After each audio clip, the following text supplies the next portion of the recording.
Welcome back to another Terranscapes video. I want to welcome all of you, including the new viewers who might have dropped into this. And if you have not seen part 1 of this 3-part series, little series, then you should definitely stop and go back and check that out. And it is in the Tour of Innsmouth playlist. In this part 2, I am going to show you how I cut the spokes and how I fit them into the rims and some of the challenges I had with that along the way. And some of the things will be explained a little more in part 3. When I was shooting later on, I was like, oh, let me just shoot this. And there's some contextual talking at that point that didn't make it easy for me to move some of these sections to maybe where it would have made a little more sense. So you're likely to have some questions about some of the things that you're seeing. And I think many of those questions will be answered in part 3, which is not to discourage you from leaving comments or questions. But if you leave a question, I might just answer, see part 3. And with that said, let's get into it.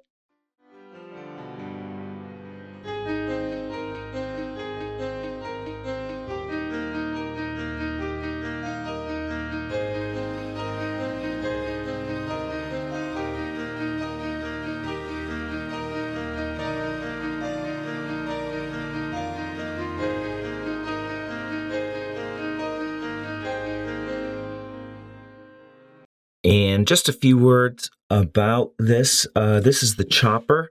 I got this from Northwest. I believe Micromark has maybe made a copy of it, which I guess the people of Northwest had some issues with, which I had stumbled across in a forum some ways in the past. Basically, though, it's a razor blade on a lever, and the has a rear bar for setting a stop, so you can adjust this. And there's another one that comes with it, and I won't go into it too far here. I did do a short review of this as well as the Duplicutter, which is another tool from Northwest Shortline.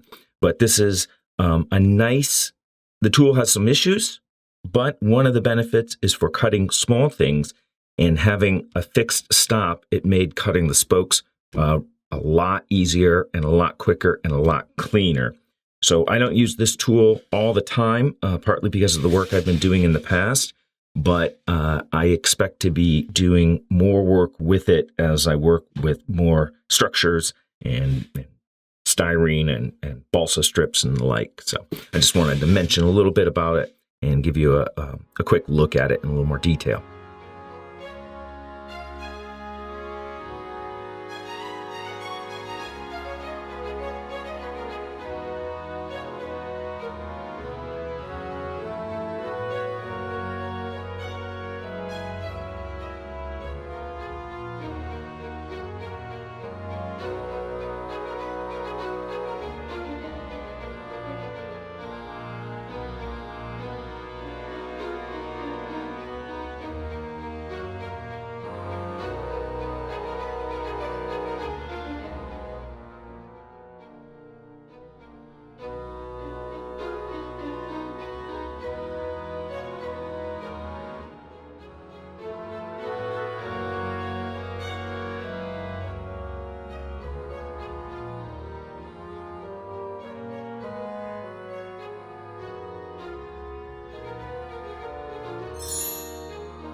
So after finishing the first wheel, there were a few things that I noticed.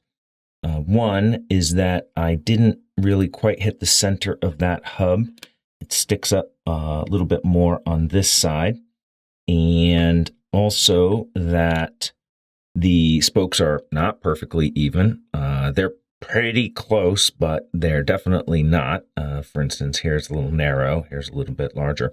When I first started these, I actually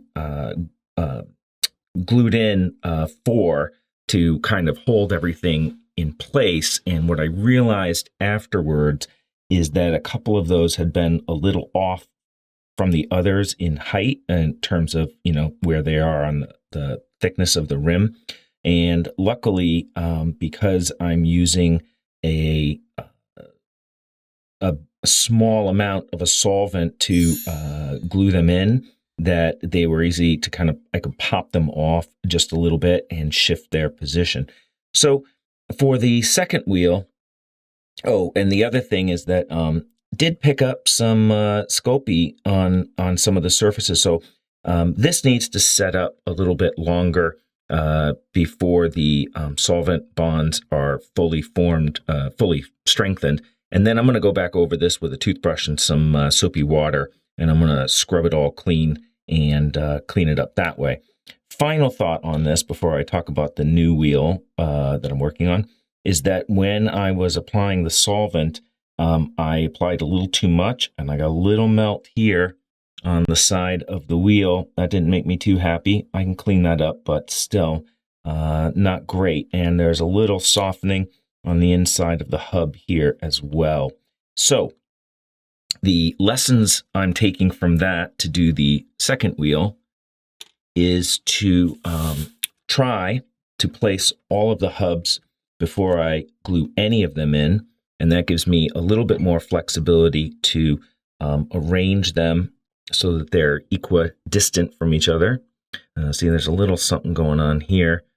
The other thing, which you probably just saw me doing, is shaving just a little bit off the tips of some of these so that they would fit snugly. It's just a little too tight of a circumference for the spokes to all fit based on their diameter. So I had to shave down just a couple of them so that they'll kind of snug up against it, snug up.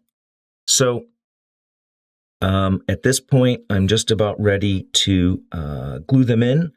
And the other thing that I thought about is that I can choose the best wheel for the front of the facing vehicle, where the side that faces the viewer, and then I can use the lesser wheel in the back, and that gives me a little bit of wiggle room to not have everything be quite as perfect as I would like. See here, when I'm pushing on those, I want to kick up just a little bit. The other thing that I discovered is that my troughs for the spokes aren't really perfect when I was carving them. And I'm glad that I didn't bake the Super Sculpey, because I would not have quite as much flexibility in shifting their position. So having the soft jig actually, I think, is the right call in this instance. So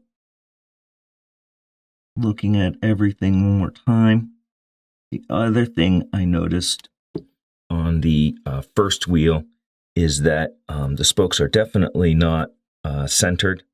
So see here, there we go. So it's deeper on this side than it is on this side. So I'm trying to place these spokes a little bit more centered, hopefully. And this wheel is being planned for the back, the back of the non-viewing side of the vehicle. But we'll see how this one comes out. So I hope you found that informative, entertaining. I'm noticing that for me, I'm learning something new all along this way. Using the soft Sculpey for a jig was actually has some advantages that I hadn't expected, being able to rearrange some things. So that was a kind of a cool discovery that I can use going forward. I know that there might be I don't know. I suspect better choice. I suspect there may be some people asking why I didn't make, say, more of a formal jig that's hard, maybe out of styrene or hardboard or wood. You know, I even thought about putting in like pins to line up the spokes. I could just drop them in, something like that. But making a really super accurate, firm jig to line up all those spokes, I think would have taken me more time than just working with the soft one and getting it pretty close. Even though I had to fiddle, I think it might have been onerous, and I'd have to do a lot of thinking about even how to make it, how to cut little slots, tiny slots accurately at all those angles. So, and don't say laser cutter. Don't do that. It's all going to be by hand. Overall, pretty pleased with how it's been coming along at the stage that you just saw. And in the next and final section of this mini-series, I don't know where that came from. Mini, I don't know. I am going to show you how I did the gluing of the spokes, and we're going to revisit the jig I used to make the rims, which would have been great in part one, and also the construction of the large wheels. So that will be the final wrap up of this section of the wheel work on the charabanc, and I hope so much that you come back for part 3, because you know that I will be back soon with another Terranscapes video.